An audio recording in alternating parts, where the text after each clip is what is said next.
자, 부엘세바에 있었다고 그랬죠? 이 부엘세바는 이스라엘의 아래쪽에 있어요. 맨 아래쪽에 있어요. 그리고 어제는 베델, 하나님의 집이라고 그랬죠? 250리예요.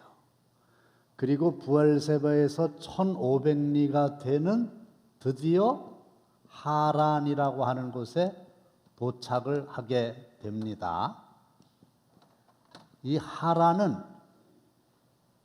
햇빛에 바짝 마르다 그런 뜻입니다. 그러니까 별로 이렇게 느낌이 좋지 않지요? 무슨 나뭇가지가 하나 있는데 햇빛에 바짝 말라버렸어요. 그러면 이제 불쏘시개가 될 수밖에 없는 거 아닙니까? 근데 이 하란에는 외삼촌이 살고 계세요.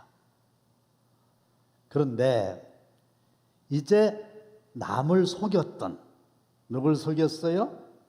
아버지를 속였지요. 누굴 속였어요? 형님을 속였지요. 그래가지고 죽여버리겠다고 하니까 멀리 이제 도망을 온 거 아닙니까? 근데 그 어머니가 뭐라고 그랬어요? 너희들 형 노가 풀리기까지 몇 날 동안만 가 있어라. 그러면 풀리지 않겠냐? 그러면 다시 돌아오면 된다. 이랬잖아요. 몇 날이라고 그랬잖아요. 근데 몇 날이 몇 년이 됐어요? 20년이 됐어요. 그런데 남을 속였던 야곱이 라반에게 당합니다. 그러면서 그의 삶이 조금씩 변합니다. 매일매일 조금씩. 그래서 하란에서의 야곱의 삶을 보는 관점이 뭐냐? 하나님의 징계라는 거예요. 징계는 하나님 쪽에서는 여전히 야곱을 사랑하셔요. 왜? 내가 너와 함께 하겠다. 그렇게 베델에서 약속을 하셨잖아요. 그러니까 함께 하시는 거예요. 야곱과 함께 하셨던 그 하나님은 오늘 저와 여러분들과도 함께 하시는 줄로 믿습니다. 그런데 너무 삶이 엉망이거든요. 하나님이 이걸 다 아시잖아요. 그러니까 하나님이 요거를 바꿔주시는 거예요. 다시 말씀을 드리면은 잘못에 대한 대가를 요구하시는 거예요. 갈라디아서 6장 7절 다 함께 시작.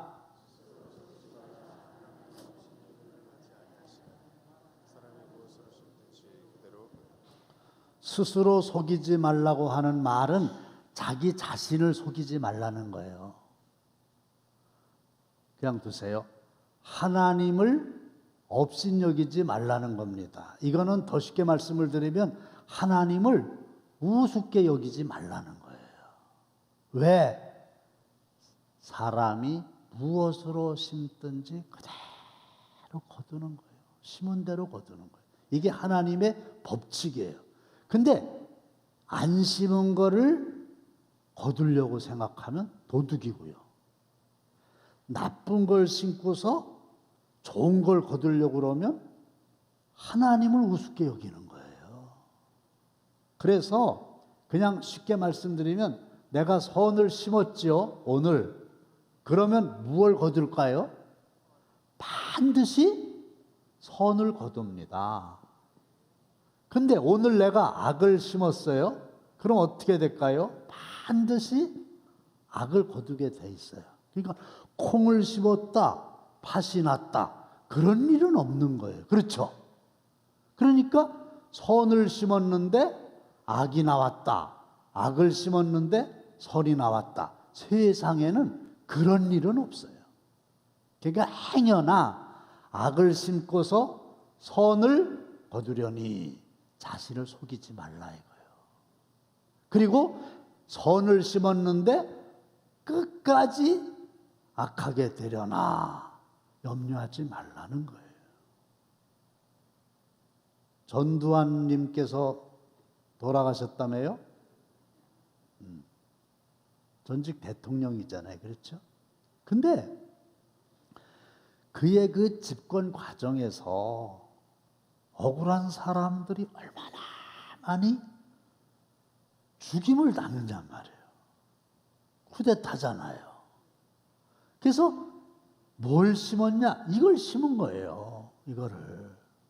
그러니까 조문을 가는 사람이 없잖아요.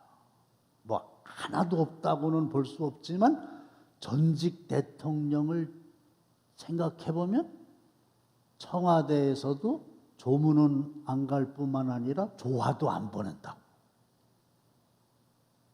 그리고 국립묘지 어린 반푼어치도 없다고. 가족들이 그냥 가족장으로 치르는 거거든요. 그러니까 그 왜 그러냐? 악을 심었기 때문에 악을 거두는 거예요. 근데 그가 쿠데타를 했을 때도 대통령이 되고 큰 소리 빵빵 쳤었잖아요. 그러니까 우리는 생각할 때 악을 심었는데 잘 되네? 그거는 과정이 그런 것뿐이지 그런 것처럼 보여지는 거지 절대로 악을 심으면 끝내는 악을 거둔다는 것을 잊으시면 안 돼요. 그런데 이제 뭐가 문제냐 하면은 악을 하나를 심었어요. 그러면 악을 거두는데 하나를 거둘까요? 하나보다 더 많이 거둘까요? 옥수수도 안 심어보셨어요? 옥수수 한 알갱이 땅에다 딱 심었어요. 옥수수가 열리겠죠? 권사님, 한 개 열려요? 그럼 누가 농사 짓냐 말이에요. 한 개가 아니에요. 몇 통이 열리고 한 통이 그 알갱이 수가 얼마나 많겠어요. 그냥 어마어마하게 많이 열리는 겁니다. 그러니까 조금 심었는데도 엄청나게 많이 거두는 거예요. 대신 선도 조금 심었어도 많이 거두는 겁니다. 할렐루야. 그러니까 부지런히 선을 심어야지요. 부지런히 기도의 씨를 뿌려야지요. 부지런히 11조를 드려야지요. 11조는 양식이 아니고 씨입니다. 씨. 시드. 씨. 씨는 심는 거예요. 심으면 열매 맺는 거예요. 양식은 먹는 거고. 하나님이 우리에게 씨도 주셨고 양식도 주셨어요. 양식은 먹는 거예요. 씨는 심는 겁니다. 아무리 가난해도 씨를 먹는 농부는 어리석습니다. 아니, 가난하기 때문에 절대로 씨를 먹으면 안 됩니다. 씨는 남겨놔야 돼요. 그렇죠? 그 전에 보면은 바깥에다가 옥수수를 이렇게 매달아 놓지요. 그 뭐 하려고? 씨 하려고. 근데 아이고 바보 같은 놈. 지금 당장 먹을 게 없는데 무슨 씨요. 먹어야지. 그리고 봄 오기 전에 그걸 삶아 먹었네? 이런 사람을 어리석은 사람이라고 해요. 아무리 배가 고프도록 지래 씨를 먹으면 어떡하겠다는 거예요. 씨를 심어야지. 씨가 11조라니까요. 어려울수록 심어야 돼요. 하나님이 갚아주십니다. 아시겠어요? 제가 최초에 11조 낸 게 얼마인지 아세요? 500원이에요. 500원. 500원 11조 했었던 사람. 지금은 500원보다 더 많이 하잖아. 감사하지. 자, 그 다음에 이 아버지를 속이고 또 형을 속였죠. 그러니까 그걸 심은 거야. 속인 걸 심은 거예요. 그러면 뭘 거두겠어요? 자기도 속아야지. 그게 하나님의 법이요. 그래서 뭘 했냐? 지독한 종살이를 했습니다. 31장 40절 시작.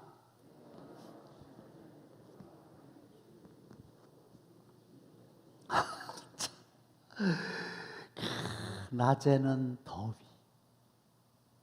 이 하란이라고 하는 것이 햇빛에 바짝 마르다잖아요. 그 햇빛이 뜨거워. 걔가 어마어마하게 더운 여름날에는 더위와 싸워야 되고, 이게 또 기온차가 심해가지고 밤에는 추위와 싸워야 되고, 눈 붙일 겨를도 없었다. 그러니까 정신없이 눈 붙일 겨를도 없을 정도로요, 혹사를 당한 겁니다. 혹사를. 종살이를 한 거예요. 왜 종살이냐 하면 받은 게 없어. 있긴 있다. 뭘 받았나 아시죠?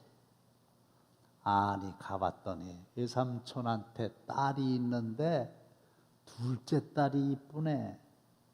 큰 딸은 오레아라고 하는 이름을 가지고 있고, 둘째 딸은 라헬인데, 이 레아 언니가 눈이 좀 안 좋았다고 돼 있어요. 그리고 어쨌든 이 야곱의 입장에서 볼 때는 레아한테 팍 꽂힌 거예요. 그러니까 그때는 이제 이렇게 친척들 사이에서도 결혼이 가능한 때니까 이제 외삼촌 보고 딸을 주세요 이랬단 말이에요. 여러분들 잘 아시죠?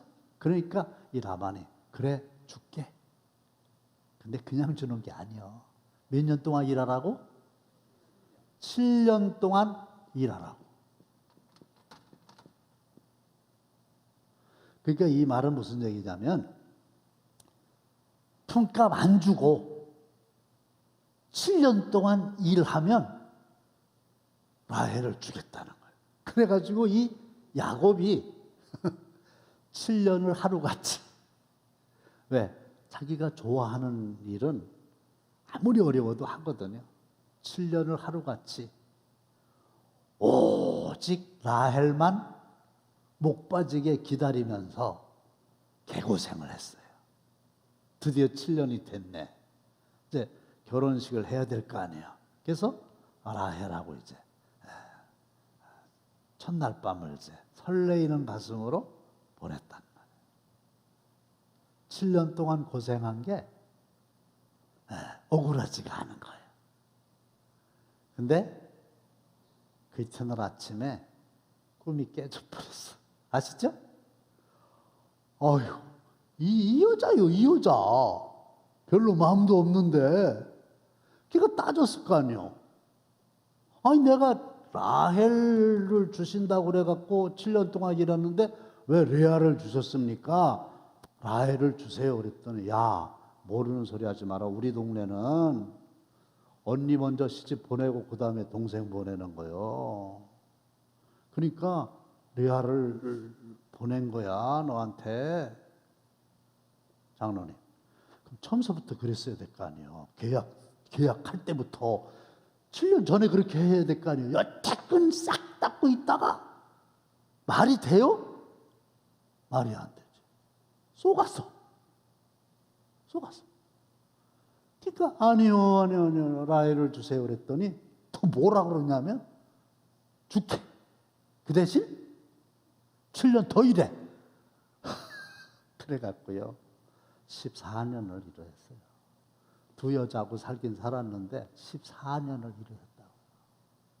근데 14년 일을 하면 뭐예요? 자기 게 아무것도 없는 거예요. 이 여자 위해서 7년, 이 여자 위해서 7년이니까 받은 게 없어요. 그냥 먹고만 사는 거지 자기 자산이 하나도 없어요. 결혼을 했는데. 그래가지고 이제부터는 제가 일을 하면 품삯을 주세요. 양떼를 주세요. 그래서 알았다. 줄게. 그리고 이제 6년을 더 일을 하는데요. 아이고.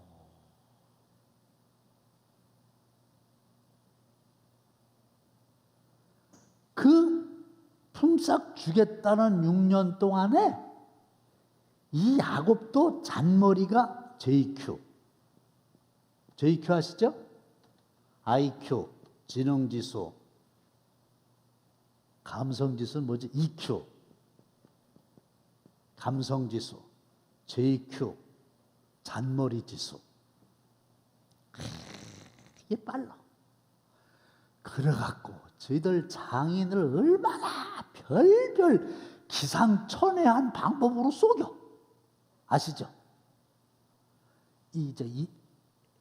그걸 뭐라 그래? 임신이라고는 안 하겠지. 그 새끼 뵐 때 지꺼 많게 하려고 별짓을 다 해야. 근데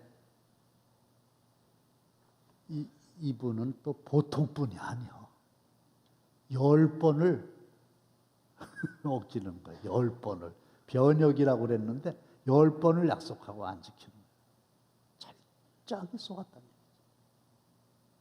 그래서 이 야곱은 어마어마한 20년 동안 말도 못하는 고생을 했는데 요 고생한 게 고생으로만 끝난 것은 아니고 하나님의 야곱에 대한 징계의 시간이었고 20년을 기다리셨던 하나님의 인내가 빛나는 기간이었어요. 결국은 하나님이 승리하시는 거예요. 결국은 그 인고의 그 20년을 통해서 야곱의 자존심을 짓밟고 그러나 끝내는 하나님의 사람으로 조금씩 바뀌어지게 하나님이 역사하신 거예요. 창세기 30장 27절 다 함께 시작.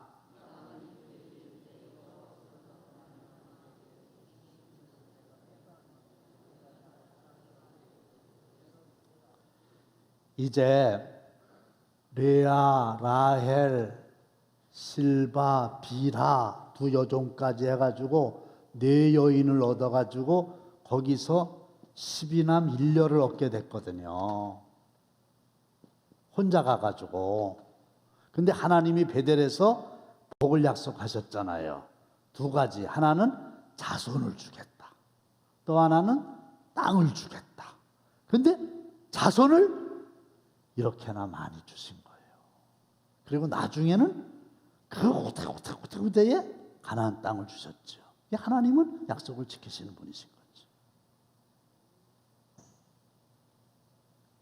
그런데 이제 아내가 있고 자녀들이 있고 자기의 재산이 이제 늘어나고 그러니까 이제 이 외삼촌 장인의 집에서 이제 가겠다고. 어디로 가? 본인의 집으로 가겠다고. 그랬더니 그때 20년을 속였던 그 외삼촌이자 라반이 하는 얘기가 이따 한 번 더 보여주셔야지. 여호와께서 너로 말미암아 야곱 하나님이 너 때문에 나에게 복 주신 걸 내가 알았다. 그러니까 안 갔으면 좋겠다.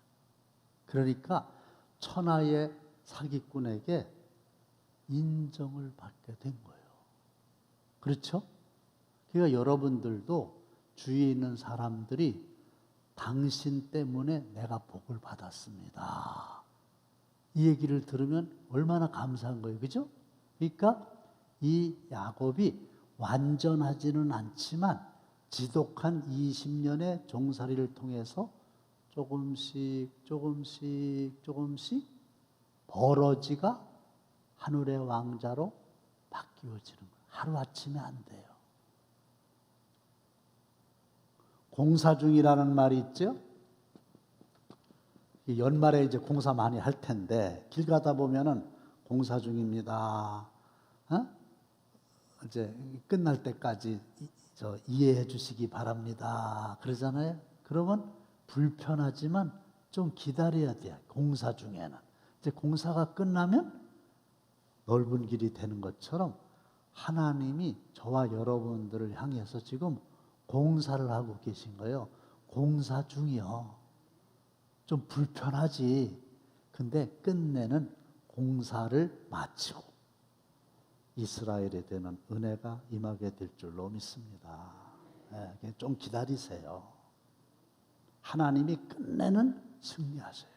이건 야곱의 승리가 아니라 하나님의 승리예요. 결국은 이 야곱이 마지막 날 그 금요일하고 토요일 날 얼마나 멋진 사람으로 변화되는 것을 우리가 확인하고자 하는데, 아직 거기까지는 안 갔지만 그래도 조금씩 공사가 진행 중이에요. 9년 동안 해가지고 대천에서 안면도까지 해저 터널이 생기는 것처럼 이게 시간이 지나면서 하나님이 일을 하시는 거예요. 나에 대해서도 하나님이 공사를 시작하신 줄로 믿습니다. 그러니까 이게 야곱이 변화됐다, 우린 그렇게 보지 않아요. 하나님의 사랑의 수고가 승리했다. 할렐루야. 그거예요. 그거. 내가 조금이라도 좋아졌다면 그건 하나님의 은혜요. 마지막 징계라는 게 있거든요.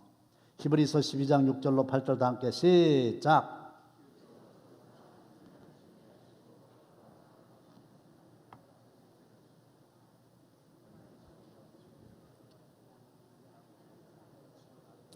어찌 아버지가 징계하지 않은 아들이 있으리요? 징계는 다 받는 것이거늘 너희에게 없으면 사생자요 친아들이 아니니라. 징계는 중징계, 경징계 이거 있어요. 각 기관에는 징계위원회가 있어요. 그래서 무슨 사건이 터졌다 그러면 조사위원회를 구성해가지고 조사를 합니다. 그 다음에 이게 징계위원회로 올라옵니다. 그러면 이제 징계위원회에서 이렇게 정관을 보고서 어디에 해당되는가 이래가지고 징계의 수위를 결정합니다. 그런데 중징계는 무거운 징계예요. 근데 여러분, 징계는 아픈 거예요. 그런데 이게 아픈 걸로 끝나는 건 아니고요. 징계는, 특히 하나님의 징계는 결국은 그 징계라고 하는 그 속에 뭐가 있냐? 하나님의 사랑이라고 하는 게 묻어 있는 것을 발견할 만한 회한이 있으셔야 돼요. 지혜로운 눈이 있으셔야 돼요. 왜냐하면 사랑하지 않으면 징계해요, 안 해요? 할 필요도 없어요. 징계는 아픔을 통해서 끝내는 그를 변화시키겠다고 하는 하나님의 강력한 의지예요. 내가 너를 떠나지 않겠다. 고집이라 그랬잖아요. 내가 반드시 너를 완전한 사람으로 고쳐놓고야 말 거야. 다만 그 방법이 징계라고 하는 것을 사용할 뿐이야. 그러나 내가 반드시 내가 너에게 약속한 것을 다 이루기까지는 절대로 너를 떠나지 않을 거야. 우리 하나님은 저와 여러분들도 엄청나게 사랑하셔서 잘못된 일이 있을 때 사생아 내버려 두는 게 아니라 징계를 하셔요. 근데 아픈 마음으로 사랑하시는 게 징계거든요. 그러니까 여러분들이 그 징계를 오히려 감사함으로 받으시고, 야곱이 변해서 이스라엘이 된 간증이 저와 여러분들의 간증이 되기를 주님의 이름으로 축원합니다.